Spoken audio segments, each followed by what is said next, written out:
Megacode scenario number 1, bradycardia to cardiac arrest to post-cardiac arrest. So you have a 45-year-old patient, heart rate 50 on the monitor. Patient is pale, cold, diaphoretic with a blood pressure of 70 systolic. What do you think the most appropriate treatment is? A, start an IV, give him 1 milligram of atropine, or B, place the pads on and start transcutaneous pacing. Now, based on this patient's presentation, he has a slow heart rate, so obviously in the bradycardia.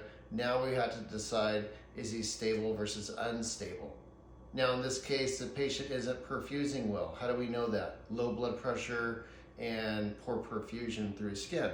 Pale, cold, diaphoretic. Signs of shock. So in this case, you would start transcutaneous pacing. Okay, so we're pacing the patient. Patient's rhythm changes to VF, ventricular fibrillation. So I want to go ahead and have someone start chest compressions. We're going to charge the monitor. We'll clear our partner. We're going to shock. Immediately resume with chest compressions. And that is so key. Always, always, always make sure immediately resume with chest compressions. Okay, so let's fast forward to the post-cardiac arrest. Let's say we get pulses back. Are they breathing?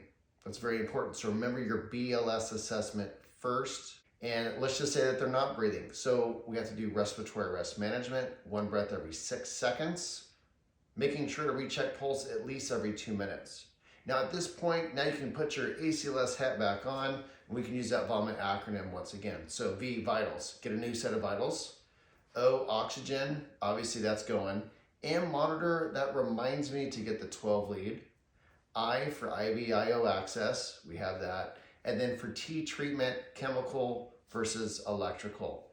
Electrical, we could transcutaneous pace. Let's just say they come back with a heart rate of 45, they're bradycardic. We don't want them to code again, so we could pace them.